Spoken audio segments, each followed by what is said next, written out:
నమస్కారం MCN news కు స్వాగతం. ఈనాటి ముఖ్యాంశాలు. శ్రీ తిరుపతి గంగమ్మ దేవాలయం నందు తిరుమంజన సేవ కార్యక్రమంలో ఈ రోజు పలమనేరు గంగమ్మ గుడి చైర్మన్ శ్రీధర్ మరియు కమిటీ సభ్యులు పాల్గొన్నారు. వీకోటలోని సిహెచ్సి ఆసుపత్రిని 30 పడకల నుంచి 100 పడకల ఆసుపత్రిగా అభివృద్ధి చేయనున్నట్లు పలమనేరు శాసనసభ్యులు అమర్నాథ్ రెడ్డి పేర్కొన్నారు. ఆ మేరకు ఆసుపత్రి అభివృద్ధి కమిటీ సభ్యుల ప్రమాణ స్వీకారోత్సవ కార్యక్రమం సోమవారం జరిగింది. తిరుపతి శ్రీ వెంకటేశ్వర వైద్య విజ్ఞాన సంస్థ ఆధ్వర్యంలో మంగళవారం కోట మండలం చిట్టేడు పిహెచ్సి పరిధిలోని కోట 2 మరియు గూడూరు మండలం చెన్నూరు పిహెచ్సి పరిధిలోని నెలటూరు గ్రామాల్లో ఉచిత క్యాన్సర్ స్క్రీనింగ్ పరీక్షలు నిర్వహించారు.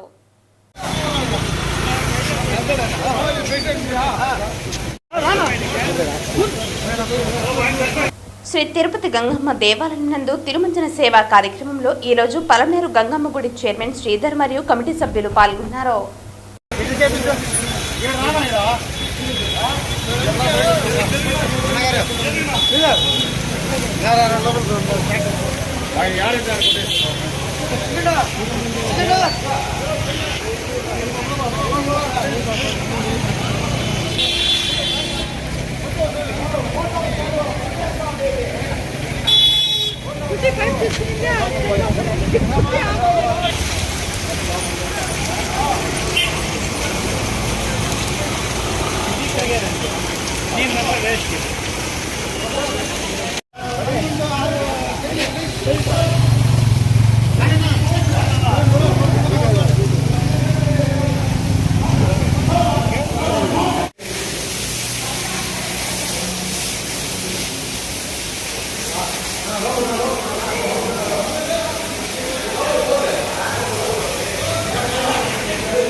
అది కరెక్ట్.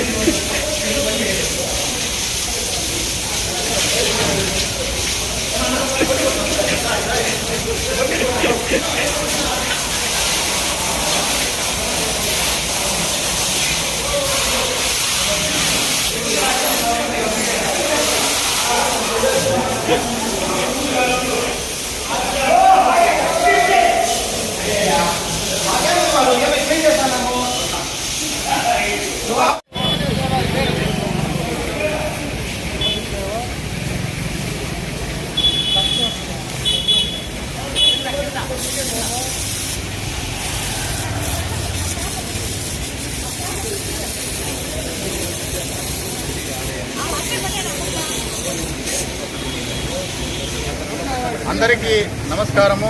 ఈరోజు మా పూజ్యులు పెద్దలు గౌరవనీయులు అమర్నాథ్ రెడ్డి గారు నియమించిన కమిటీ మేమందరూ కలిసి గుడి తిరుమంజని సేవ చేసుకుంటూ గుడిని అంటే పసుపు నీళ్లతో గుడిని శుద్ధం చేయుట.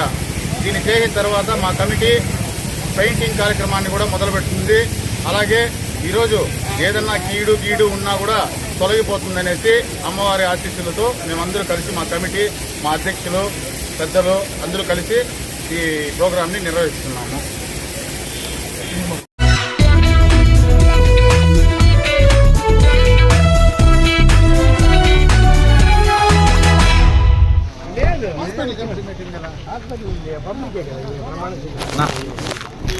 ఆ మేరకు ఆసుపత్రి అభివృద్ధి కమిటీ సభ్యుల ప్రమాణ స్వీకారం. ఈ సందర్భంగా ఆసుపత్రి వైద్యులు ఆయనను ఘనంగా సత్కరించారు. ఈ సందర్భంగా ఆసుపత్రి వైద్యులు ఆయనకు ఘన స్వాగతం తెలియజేశారు. ఆసుపత్రి ఆవరణలో ఆయన మొక్కలను నాటారు. అనంతరం జ్యోతి ప్రజ్వలనతో కార్యక్రమాన్ని ప్రారంభించిన ఆయన ఆసుపత్రి అభివృద్ధి కమిటీ చైర్మన్ గా సభ్యులు ధీరజ్, సుకన్య, పద్మనాభంలతో కలిసి ప్రమాణ స్వీకారం చేయించారు. అనంతరం జ్యోతి ప్రజ్వలనతో కార్యక్రమాన్ని ప్రారంభించిన ఆయన ఆసుపత్రి అభివృద్ధి కమిటీ చైర్మన్ గా సభ్యులు ధీరజ్, సుకన్య, పద్మనాభంలతో కలిసి ప్రమాణ స్వీకారం చేయించారు. అనంతరం ఆయన మాట్లాడుతూ వీకోట కమ్యూనిటీ హెల్త్ సెంటర్లో నమోదవుతున్న ఓపీ ఆధారంగా ఈ ఆసుపత్రిని అభివృద్ధి చేయాల్సిన ఆవశ్యకత ఉందన్నారు. ఇందుకు సంబంధించి ఇప్పటికే ప్రభుత్వానికి ప్రతిపాదనలు పంపడం జరిగిందని పేర్కొన్నారు. వీలైనంత త్వరగా ఆసుపత్రిని 100 పడకలకు పెంచే విధంగా చర్యలు తీసుకుంటామని తెలిపారు. ఇక ఈ ఆసుపత్రికి రాష్ట్రంలోనే మంచి గుర్తింపు ఉందని, ఇక్కడి వైద్యులు మరియు సిబ్బందితో పాటు ప్రస్తుత కమిటీ సభ్యులు సమన్వయంతో మెరుగైన సేవలు అందించి మరింత మంచి పేరు తీసుకొచ్చేందుకు కృషి చేయాలని ఆయన సూచించారు. ఇక ఆసుపత్రిలో అవసరమైన అన్ని సౌకర్యాలను తీసుకొచ్చేందుకు తన వంతు కృషి చేస్తామని హామీ ఇచ్చారు. ప్రధానంగా సేవలకు తగిన విధంగా సిబ్బంది నియామకం, ఆసుపత్రి ఆవరణలో తాగునీటి సౌకర్యం, పోస్టుమార్టం గది ఏర్పాటుకు తదితరులకు కృషి చేస్తామంటున్నారు. తదనంతరం ఆసుపత్రి వైద్యులు మరియు సిబ్బందితో ఆయన ప్రత్యేక సమావేశమై సమస్యలపై క్షుణ్ణంగా అడిగి తెలుసుకున్నారు.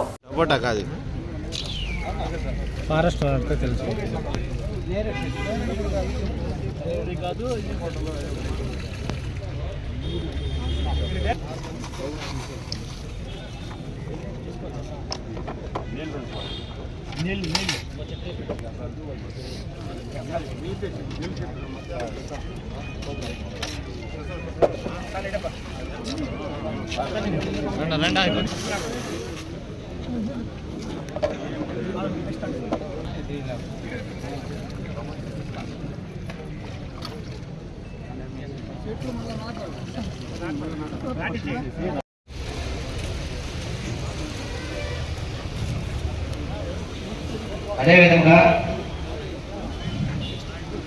శ్రీ టి ప్రసాదరావు గారు, గౌరవ లోక్సభ పార్లమెంట్ సభ్యులు చిత్తూరు వారిని సభ వేదికను అలంకరించవలసిగా కోరడమైనది.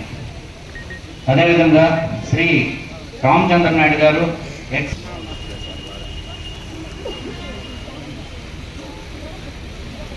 ప్రవీణ్,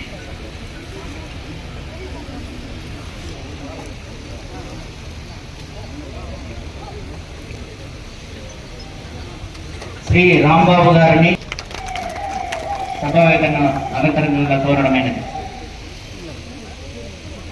శ్రీ ఏ పద్మనాభం గారు, ఆర్ పద్మనాభం గారు, హాస్పిటల్ డెవలప్మెంట్ సొసైటీ మెంబర్ గారిని,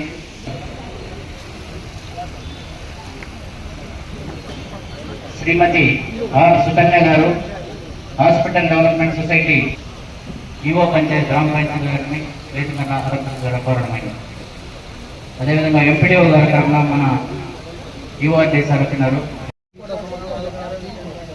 అధ్యక్షులుగాను మరియు మెంబర్ కన్వీనర్లుగాను సహ నియమాలకు కట్టుబడి ఉంటానని, సర్వ మర్యాదలు అనుసరిస్తానని, సంప్రదాయాలు గౌరవిస్తానని, సామాజిక ఆరోగ్య కేంద్ర అభివృద్ధికి నా వంతు కృషి చేస్తాను అని దైవసాక్షిగా ప్రమాణం చేస్తున్నాను. Thank you.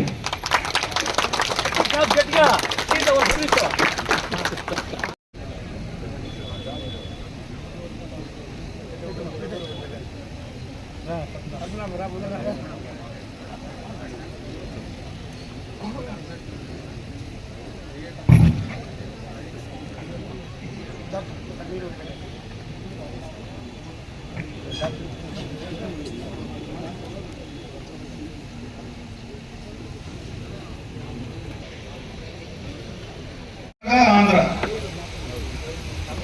నాకు తెలిసినంత వరకు ఒక మండల హెడ్ క్వార్టర్ లో, కాన్స్టిట్యున్సీ హెడ్ క్వార్టర్ లో ఎంత ఓపీ వస్తుందో దాదాపు అంత ఓపీ ఇక్కడ వస్తాం. దాదాపు 500కు పైన 600కు మధ్యలో ఇక్కడ ఓపీ వస్తాం. అంటే అతి ఎక్కువ పేషెంట్స్ ఈ మండల హెడ్ క్వార్టర్ లో ఉండేటువంటి హాస్పిటల్కి రావడం అనేది రాష్ట్రంలోనే అరుదు.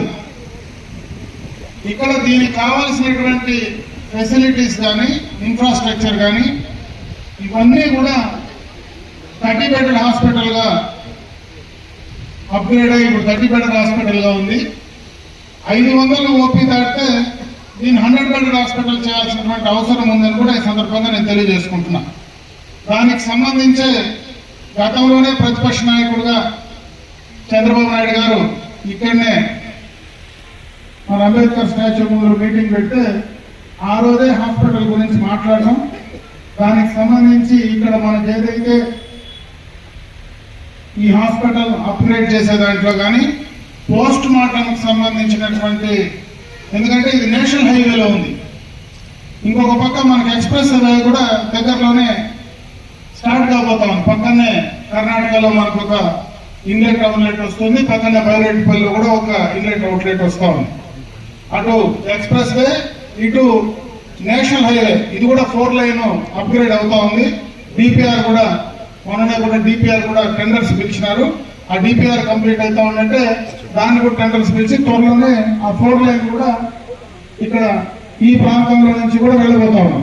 నేను ఎందుకు నేషనల్ హైవే టచ్ చేస్తానంటే, నేషనల్ హైవేస్ ఉండే చోట ఈ ఇంటర్లింక్ అయినటువంటి ఓపు పిహెచ్సి ఉంది, అక్కడ కూడా చాలా ఇబ్బందులు ఉన్నాయి.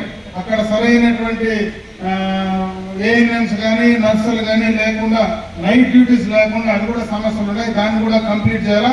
ఆ రోడ్ అంతా కూడా ఇక్కడ మీకు ఏరియా హాస్పిటల్ కిందనే పడుతుంది. అక్కడ సాధ్యమైనంత వరకు అది ఓపులో ఉండేటువంటి పిహెచ్సి బాగా పనిచేస్తే ఇక్కడ ఓపీ కొంచెం లోడ్ తగ్గుతుంది.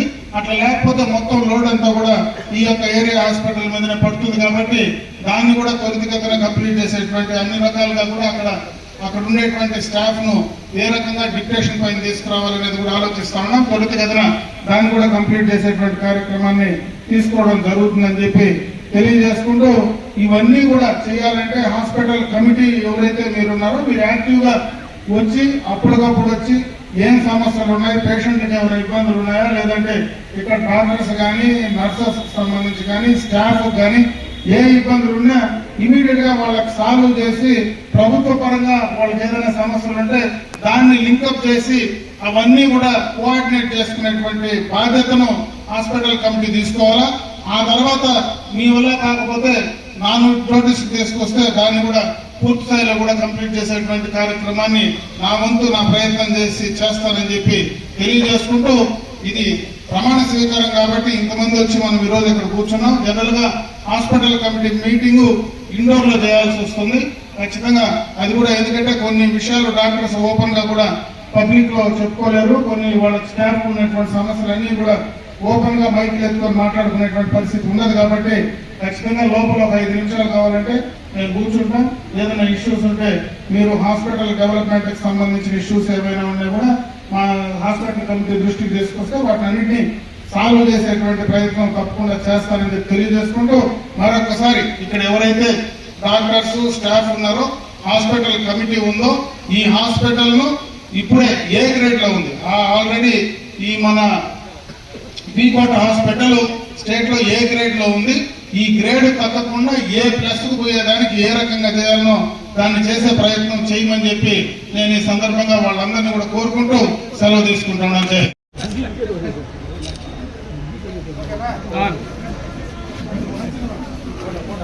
అడ్డం కాదు ఎక్కువ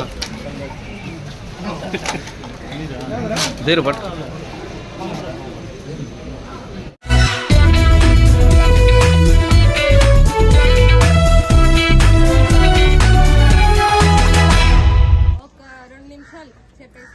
రాష్ట్ర ప్రభుత్వ ఆదేశాల మేరకు జిల్లా వైద్య ఆరోగ్య శాఖ సహకారంతో తిరుపతి జిల్లాలో 2 పింక్ బస్సుల ద్వారా మొబైల్ క్యాన్సర్ స్క్రీనింగ్ వేగవంతంగా జరుగుతోంది.